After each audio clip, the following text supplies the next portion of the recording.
A mulher permaneceu lá por 14 minutos, Daniel por 16. No depoimento para a juíza, ela afirmou ter sido trancada, agredida e estuprada pelo jogador.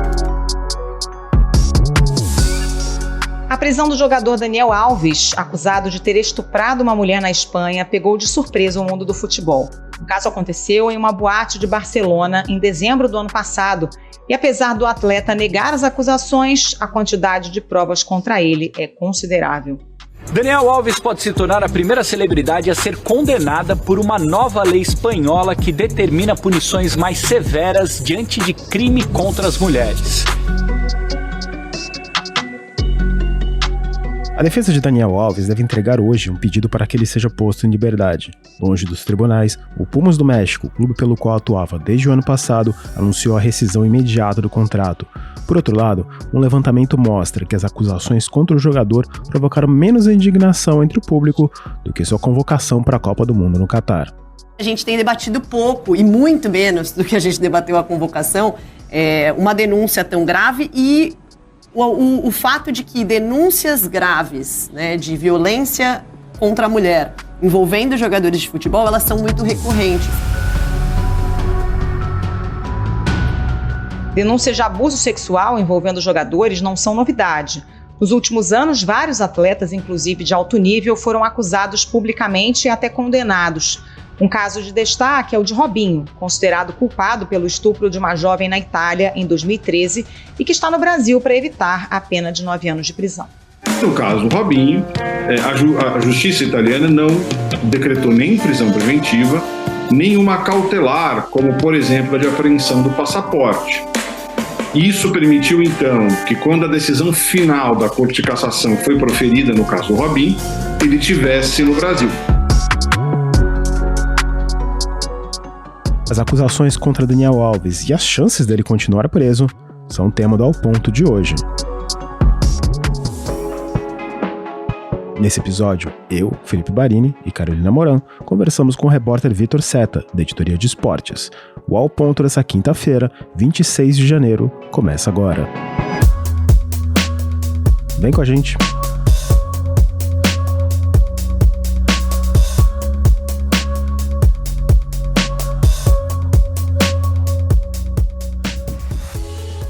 Vitor Seta, a prisão do Daniel Alves ela foi um baque no mundo do futebol, não por ser só mais um jogador envolvido em casos de estupro, que são muitos os casos, mas por ter sido um jogador que foi preso e ele corre o risco de ficar preso por muito tempo. Explica pra gente um pouco quais são as acusações feitas contra o Daniel Alves. Então, Felipe, ele tá numa fase inicial das acusações. Ele tá sob o crivo de um juízo de instrução, que é uma primeira fase, ele ainda não é um réu especificamente. O Daniel Alves ele responde por uma acusação de agressão sexual. E quem determinou essa prisão preventiva dele foi a juíza Maria Concepción Cantó Martín, do Juizado de Instrução 15 de Barcelona. Esses juizados de instrução, como eu falei, são com a primeira fase ali, depois dessa acusação inicial, quando ela foi aceita pela polícia de Barcelona. A suposta vítima acusa o Daniel de ter agredido ela e de ter forçado uma relação sexual no banheiro de uma boate. Isso no dia 30, na madrugada, né, do dia 30 de dezembro do ano passado. A vítima acusa ele de ter levado ela contra a vontade dela no banheiro da Sutton, casa noturna famosa de Barcelona. E lá ela alega que ele teria usado da violência para tentar forçar uma relação sexual, que é o que o Daniel Alves nega. Agora, Vitor, ele inicialmente disse que nem conhecia essa moça, depois foi obrigado a mudar de versão diante de todas as provas que foram surgindo, né? Vamos relembrar quais são as evidências que pesam hoje contra o Daniel Alves? Isso, primeiro de tudo é essa contradição ali num primeiro momento, como você falou. Ele alegou que não conhecia a vítima, enviou um comunicado para a imprensa espanhola, alegando que nem conhecia a vítima, a denunciante. E depois, já na fase do depoimento, a polícia, ao juizado, ele já admite que houve uma relação sexual, mas alega que foi uma relação consensual, nega qualquer tentativa de forçar de ter feito alguma coisa à força contra a suposta vítima. E o que pesa muito contra o Daniel Alves é a miríade de provas, de evidências, no caso, que a gente tem ali no caso. A gente começa principalmente ali pelo depoimento da vítima, que o juizado entendeu como um depoimento sem contradições, é um depoimento que ali da noite em que teria acontecido o episódio na boate, até o momento em que a vítima vai lá prestar o depoimento, é um depoimento que não mudou, e isso pesa bastante contra o Daniel, isso pesou no crivo da juíza. Essa contradição que a gente citou, aliado ao depoimento contundente da vítima, também é uma coisa ali que pesa para o Daniel. A gente tem outras evidências ali, que são os exames. Logo depois, na noite do ocorrido, a vítima foi no Hospital Clínic de Barcelona, ela realizou exames, entregou o vestido que ela usava na noite, isso segundo a imprensa espanhola, ela entregou o vestido que ela usava na noite, e exames ali detectaram sinais de agressão, vestígios de sêmen no vestido da suposta vítima, e a partir dali já se tem uma evidência mais forte. O que a gente teve de mais recente também nesse caso foi a notícia de ontem da imprensa espanhola de que a vítima teria descrito uma tatuagem do Daniel, tatuagem íntima, que só poderia ser visto se ele tivesse roupa. Isso teria pesado também no sentido de contradizer o Daniel Alves, que no primeiro momento disse que estava de roupa no episódio. E ontem surgiu a notícia ali de que uma câmera no uniforme de um dos policiais que atendeu a vítima ali na saída da boate já teria gravado ela chorando, já teria gravado umas primeiras palavras da vítima ali num estado muito de choque, num estado muito fragilizado. E isso aí só se somou a essas provas que vêm aparecendo, que vêm sendo noticiadas pela imprensa espanhola, pela gente nos últimos dias. O Daniel pode ficar preso durante 2 anos, prisão preventiva, até o fim do julgamento do caso. Se isso não acontecer, depois desse tempo todo, ele pode responder em liberdade. A defesa pode pedir recurso dessa decisão, mas até agora nenhum recurso chegou para a justiça espanhola.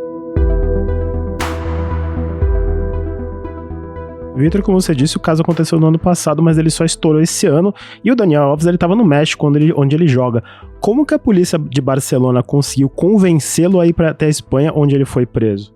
Isso que a gente teve ali foi na verdade, uma troca entre as autoridades da Espanha e a defesa do Daniel Alves. O Daniel Alves teve que ir à Espanha por conta da morte da sogra dele, da mãe da atual esposa dele, a Juana Sanz, que é espanhola.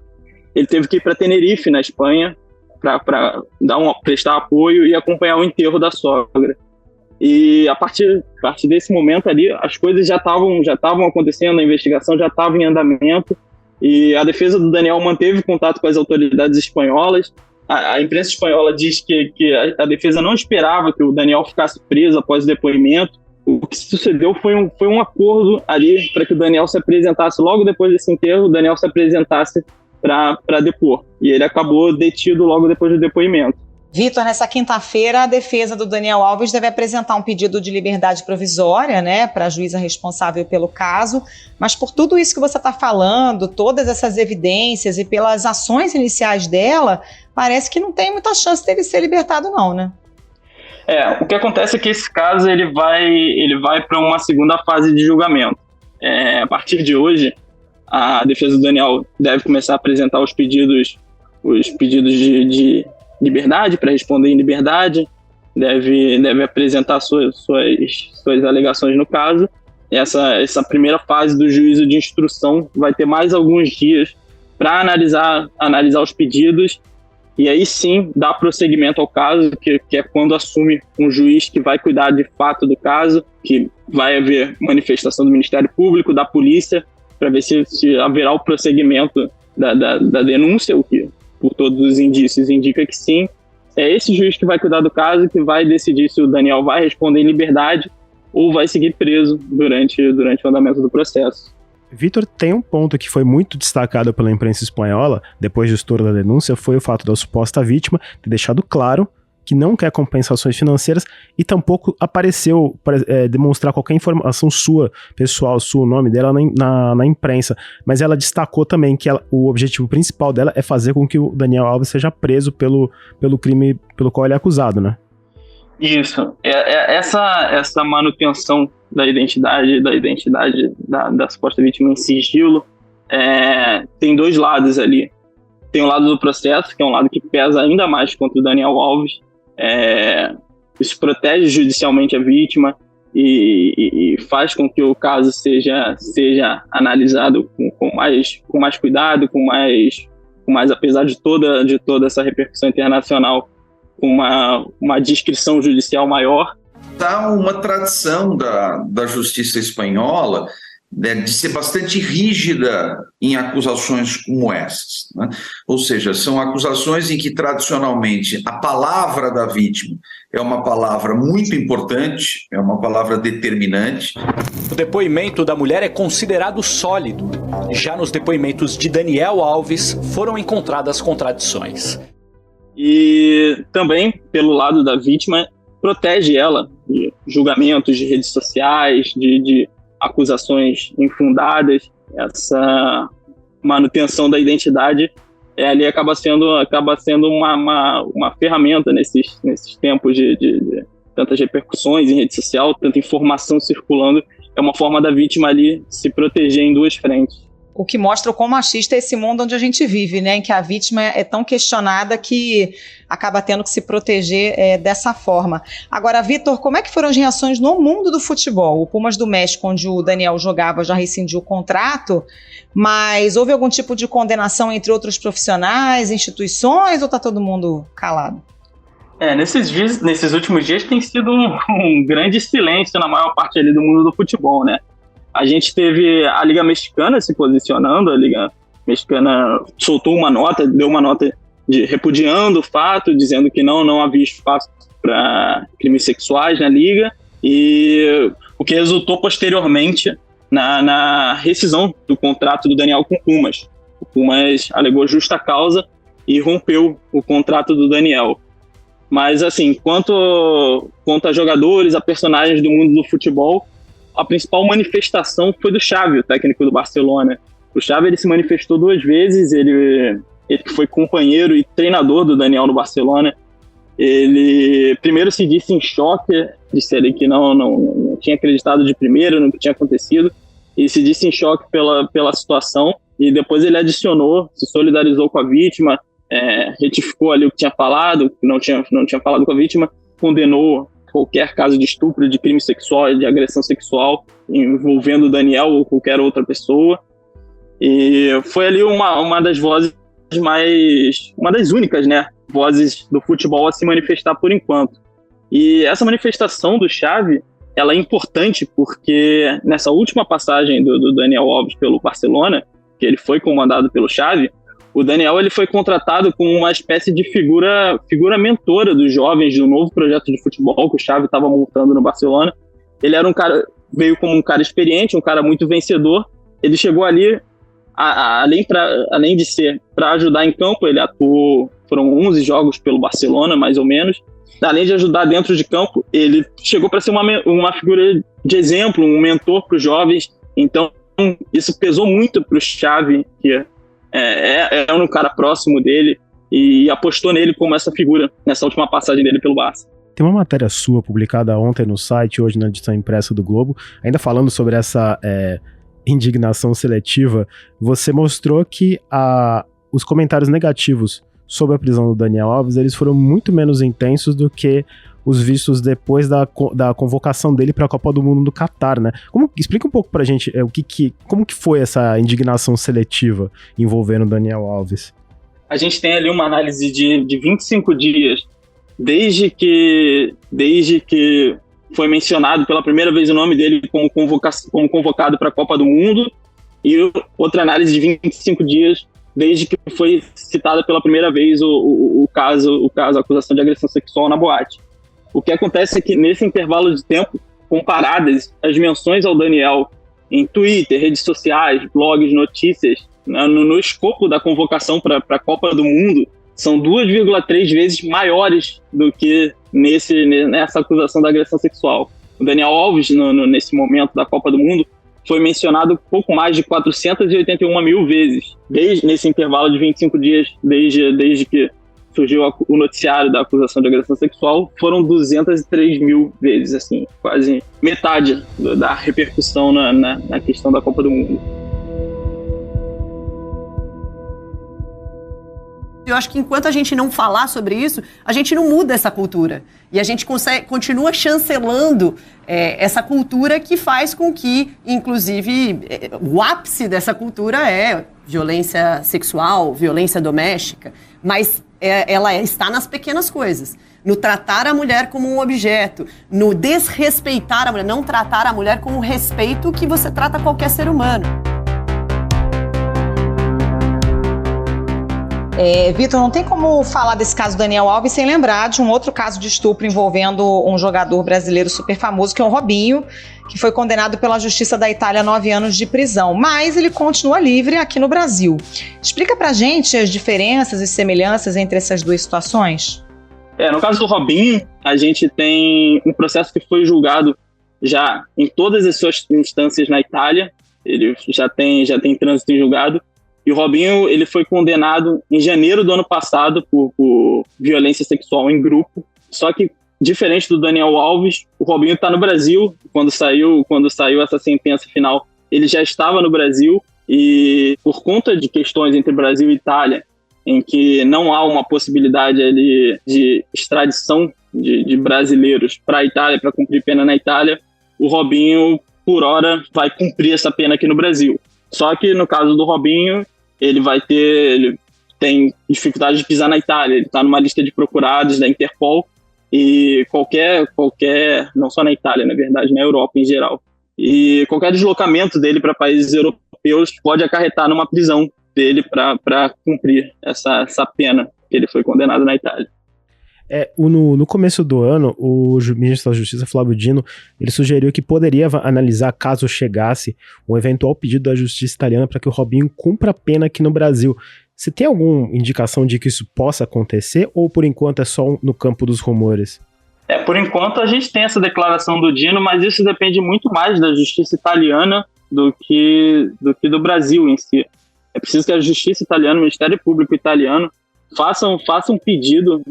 Eles ali têm duas formas de fazer esse pedido, que seria pedir a transferência da execução penal, que seria solicitar que o Robinho cumpra a pena que ele foi condenado na Itália aqui no Brasil, que caso seja da vontade da justiça italiana, deve ser a via que deve ser empregada por eles, ou a Itália pode pedir, as autoridades italianas podem pedir que o processo penal seja executado aqui no Brasil, que implicaria em refazer o processo, ele ser julgado novamente aqui no Brasil, sob legislações brasileiras, que é uma alternativa um pouco mais lenta e que dificilmente vai ser utilizada. Mas, assim, é uma situação que depende muito mais de um pedido da justiça italiana do que de questões brasileiras. As autoridades brasileiras só podem fazer alguma coisa quando houver esse pedido formal.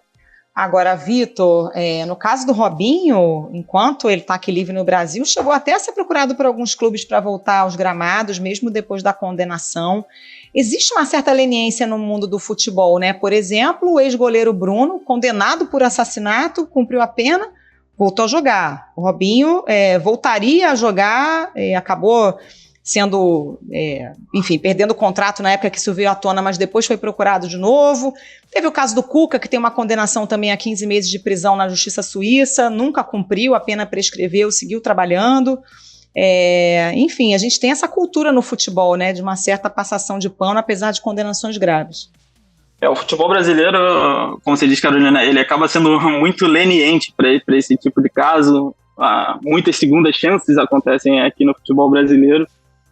No caso do Robinho, houve a notícia de que ele teria sido procurado por Brasiliense e pela Portuguesa Santista, que é ali de Santos, onde o Robinho hoje mora. Os dois clubes negaram que teriam procurado o Robinho. No caso da Portuguesa, Emerson Coelho, o presidente do clube, Ele diz que o Robinho jogou alguns jogos contra a Portuguesa Santista, alguns jogos treinos por times que são combinados ali de Santos, que envolvem jogadores. Diz que conversou com o Robinho de fato, mas não no sentido de contratar, de se oferecer, de trazer para o clube, conversas sobre futebol mesmo. Ele diz que ele alega ali que o Robinho tem que resolver os problemas dele na justiça e não cabe à Portuguesa Santista se manifestar sobre isso. No caso do Brasiliense, a Luísa Estevam, a vice-presidente do clube, ela já diz que o Robinho foi oferecido por empresários que procuraram o Brasiliense no sentido de colocar ele no clube, mas que o clube negou, não tem interesse em trazer o Robinho para jogar em Brasília.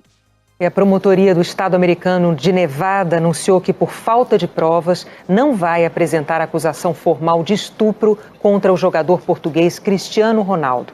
No ano passado, uma mulher disse que o jogador a violentou em 2009 num hotel em Las Vegas.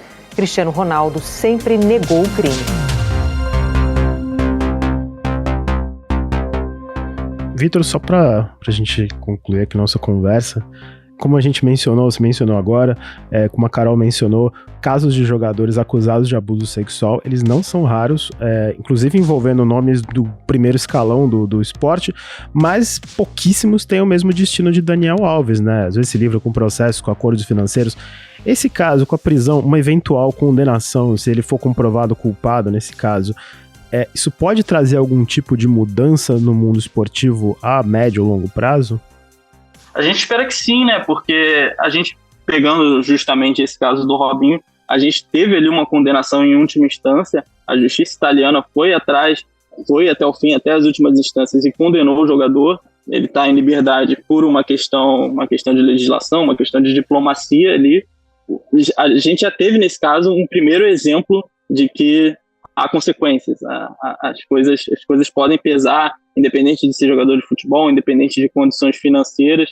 A gente tem que ver como vai ficar essa questão do Daniel Alves, como vai ser esse processo, mas para a figura que é o Daniel Alves, um dos maiores vencedores de títulos do futebol, nome importante da seleção brasileira, com passagens por Barcelona, PSG e Juventus, uma possível condenação seria um grande exemplo de que há limites, crimes sexuais vão ser punidos. A própria cidade de Barcelona se manifestou, autoridades do governo de Barcelona e da Catalunha se manifestaram dizendo que crimes sexuais não vão ser tolerados.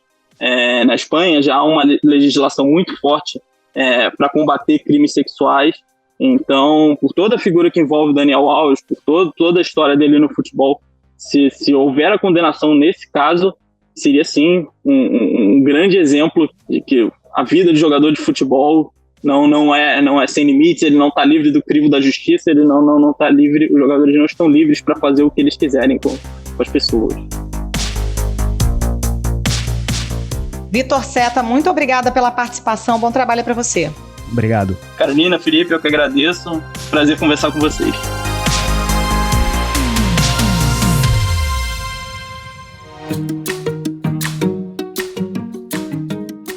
Esse foi o Ao Ponto de hoje, o podcast diário da redação do Globo. Nessa conversa a gente conta com a participação de toda a equipe do jornal, as mesmas pessoas que levam até você informação e análise de qualidade todos os dias.